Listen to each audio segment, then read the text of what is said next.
A very good morning students.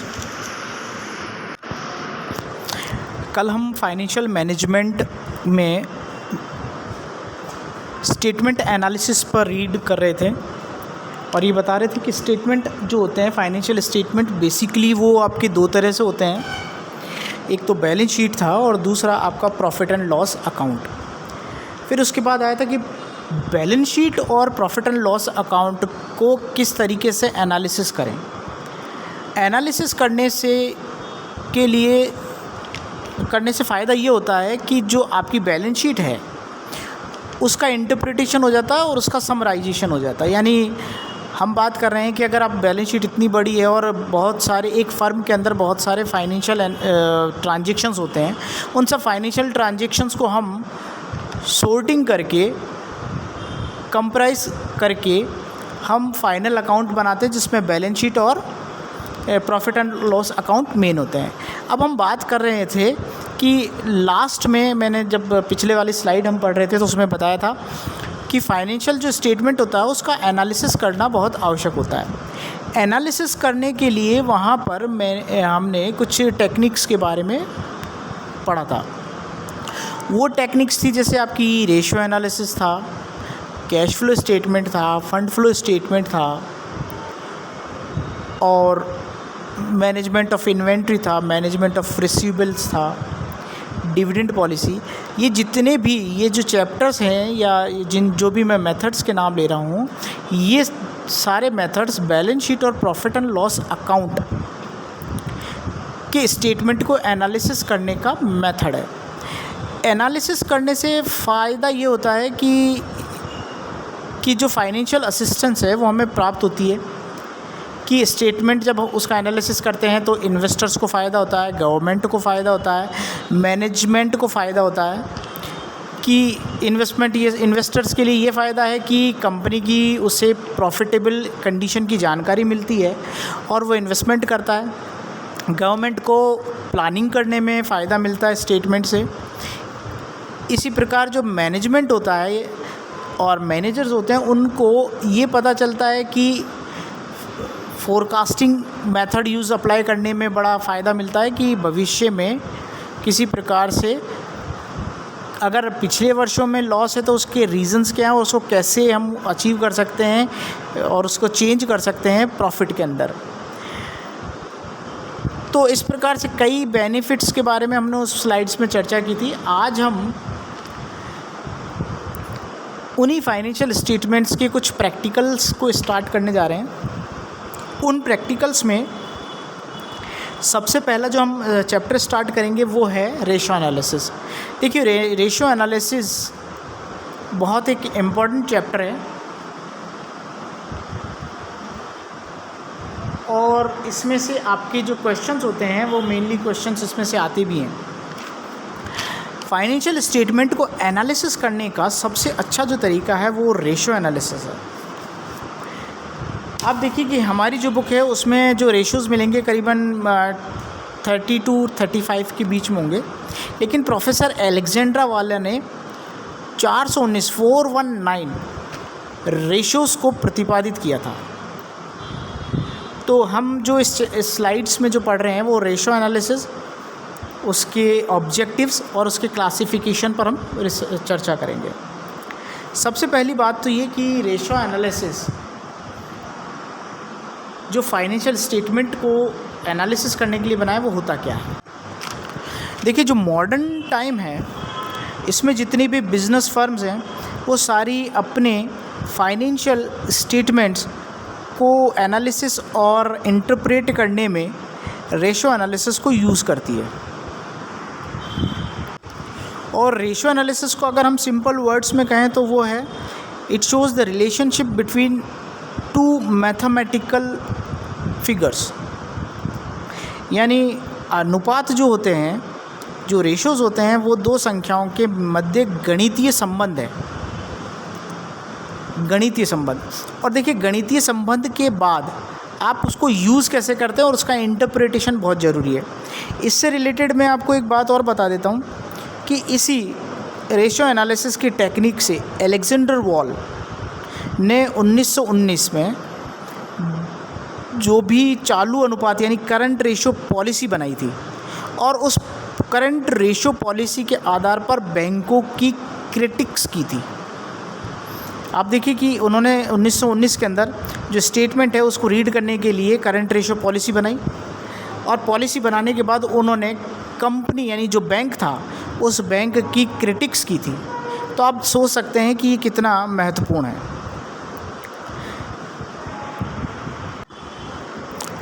तो इस प्रकार अगर आप देखेंगे तो जो रेशियो एनालिसिस होता है वो फाइनेंशियल जो स्टेटमेंट है उनके जितने भी आइटम्स हो उनके बीच में मैथमेटिकल रिलेशंस को शो करेगा।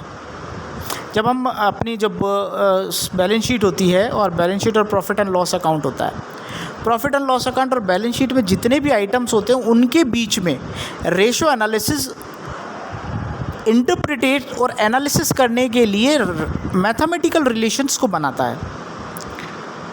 मैं पहले बता चुका हूँ कि जो रेशियोज़ होते हैं वो दो संख्याओं के मध्य गणितीय संबंध होते हैं। यहाँ तक कि अगर आप देखें कि प्रोफेसर कैनेडी और मैकमुलन ने ये भी कहा था कि the relationship of one item is another expressed in simple mathematical form is known as a ratio. यानी एक मद से दूसरे से संबंध को साधारण गणितीय रूप में प्रकट करना अनुपात कहलाता है। प्रोफेसर रॉबर्ट एंड एंथोनी ने जो डेफिनेशन दी थी वो भी ऐसे कहते हैं कि a ratio is simply one number expressed in terms of another. It is formed by dividing one number the base into the other. A percentage is one kind of ratio in which the base is taken as equaling 100 and the quotient is expressed as per 100 of the base. यानी अनुपात जो होता है वो केवल एक संख्या को दूसरी संख्या में एक्सप्रेस करता है और इसमें हम क्या करते हैं कि आधार ले लेते हैं और आधार के आधार पर किसी भी संख्या को आधार मानकर हम दूसरी संख्या से उसको डिवाइड करते हैं। इससे हमें कुछ परसेंटेज में एक आंसर आता है, उसी को हम रेशियो एनालिसिस कहते हैं। ये रॉबर्ट एंथोनी की डेफिनेशन है।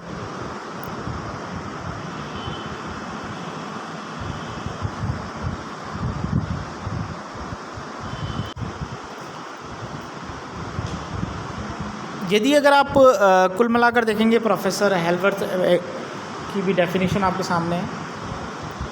यदि अगर आप कुल मिलाकर देखेंगे तो अनुपात जो होते हैं यानी रेशियोज़ जो होते हैं दो फिगर्स हैं उनके बीच में रिलेशन को बनाता है, मैथमेटिकल रिलेशन को। और ये जो फिगर्स होते हैं ये प्रॉफिट एंड लॉस अकाउंट और बैलेंस शीट अकाउंट के आइटम्स होते हैं और इन्हीं के बीच में हम रिलेशन निकालते हैं। जैसे मान लीजिए कि हम नेट प्रॉफिट और टोटल सेल्स के बीच में रिलेशन निकालना चाहते हैं तो हम एक तरफ टोटल सेल्स को रखेंगे और एक तरफ प्रॉफिट को रखेंगे और उनके बीच का जो रेशियो आएगा हम उसको एनालिसिस करेंगे। तो इस प्रकार से हर आइटम के साथ दूसरे आइटम के बीच में मैथमेटिकल रिलेशन करना और उसको एनालिसिस करना for the further profitable condition को फाइंड आउट करने के लिए वो आपका रेशियो एनालिसिस हो जाएगा। और इन जो संख्याएं आएगी यानी जो आंसर हमारे पास आता है आप उसको चाहें तो चार तरीके से यूज़ कर सकते हैं यानी शो कर सकते हैं। या तो आप परसेंटेज में लिख सकते हैं या आप उसको एज अ रेट में लिख सकते हैं, यानी पहले आप एज अ परसेंटेज भी लिख सकते हैं। जैसे 70% रिलेशन है। जैसे मान लीजिए कि प्रॉफिट मेरा 10 रुपये है और मेरी सेल्स 100 रुपये है तो मेरा परसेंटेज अगर इसे बनाऊंगा तो वो बन जाएगा 10%। तो आप रेशोज़ को परसेंटेज में भी लिख सकते हैं, एज अ रेट भी लिख सकते हैं जैसे 2 टाइम 5 टाइम्स 3 टाइम्स। आप चाहें तो एज ए क्वेश्चन भी लिख सकते हैं जैसे 2:1। मेनली आप देखिए ऐसे लिखा जाता है 2 फिर उसके बाद दो डॉट बना दिए जाते हैं और उसके बाद 1 लिख दिया जाता है, यानी 2:1 5:1 4:1। और चाहें तो आप इसको एज अ फ्रेज़ में भी लिख सकते हैं जैसे 2:4 1/2 of 1। इस तरीके से भी आप इसको लिख सकते हैं।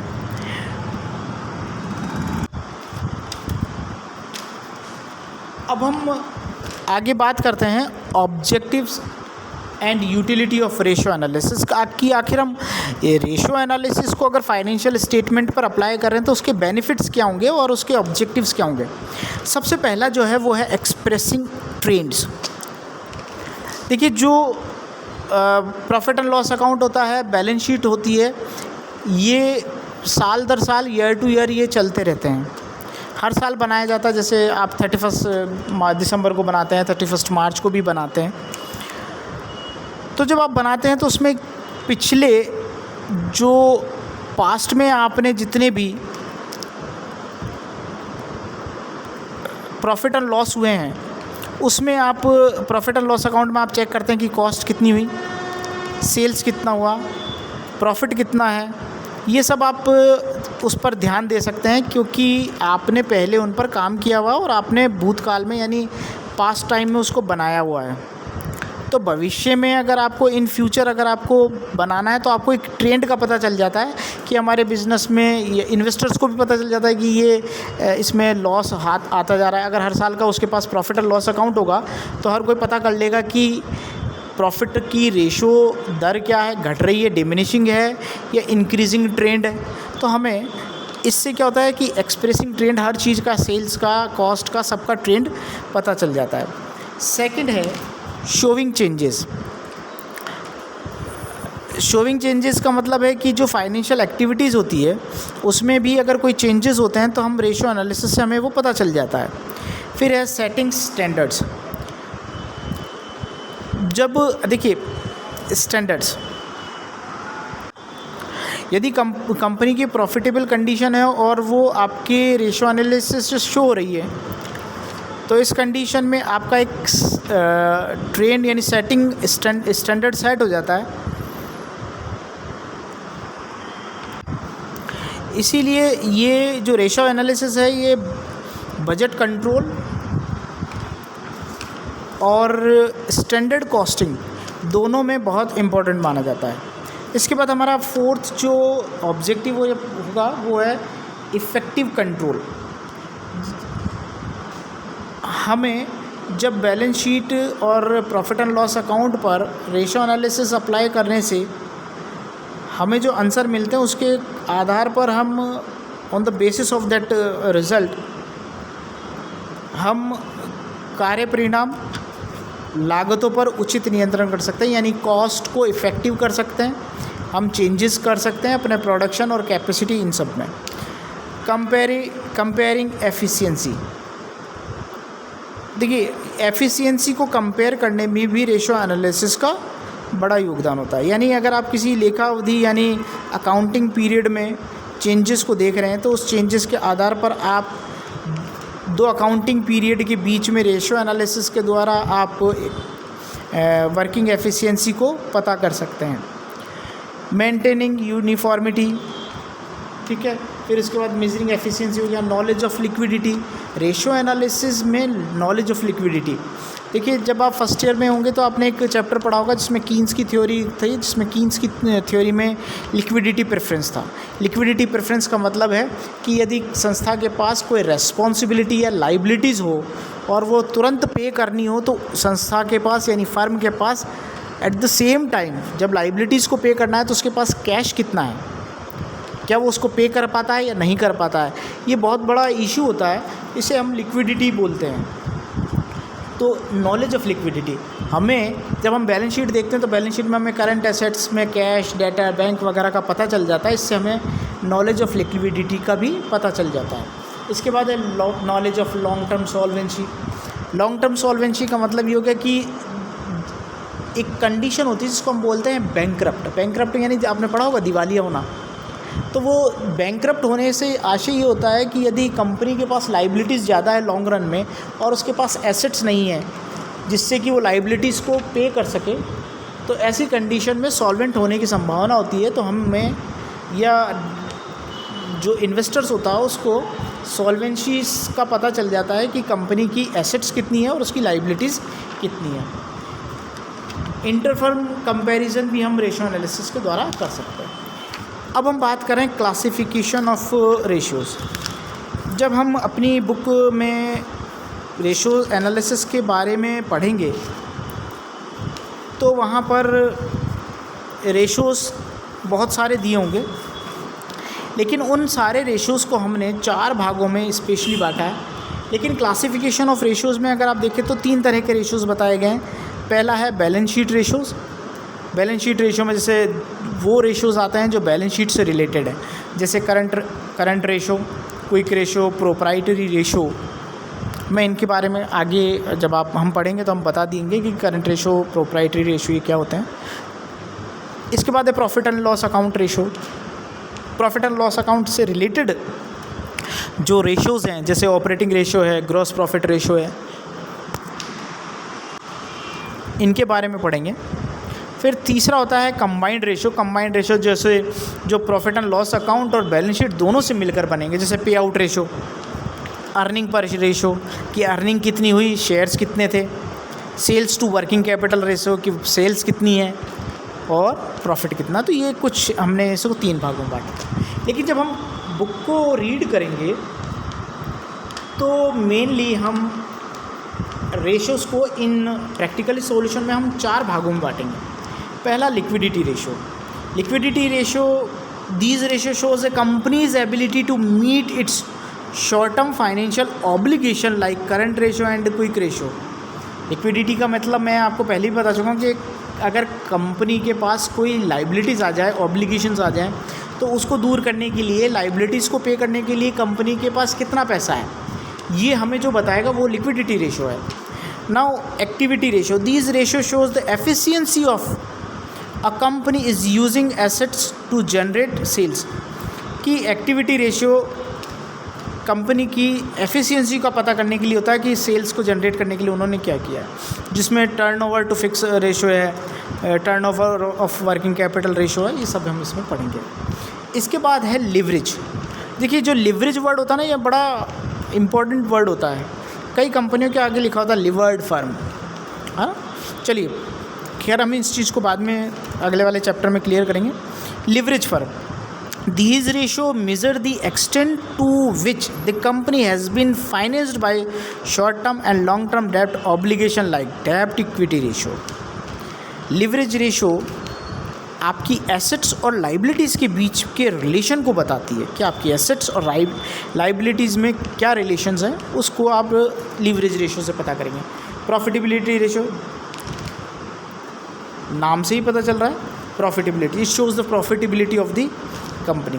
The ratio major how efficiency a company management has generate profit. Company का जो मैनेजमेंट है वो प्रॉफिट को कैसे जनरेट करता है ऑन सेल्स एंड इन्वेस्टमेंट, जिसमें return on capital employed, net profit है, ग्रॉस प्रॉफिट रेशोज़, ये सारे हैं। तो अगर आप देखेंगे तो बैलेंस शीट में और प्रॉफिट एंड लॉस अकाउंट में जो हम रेशो एनालिसिस करेंगे उनको बेसिकली हम 4 भागों में पढ़ेंगे। Liquidity ratio, activity ratio, leverage ratio और प्रॉफिटेबिलिटी रेशो। आई होप अगर आप बुक के साथ इसको थोड़ा सा पढ़ेंगे तो आपको ये चीज़ें थोड़ी और समझ में आएंगी। नेक्स्ट वाले चैप्टर में हम लिक्विडिटी रेशो और एक्टिविटी रेशो से रिलेटेड कुछ सम और इनको समझने का प्रयास करेंगे। Thank you for today.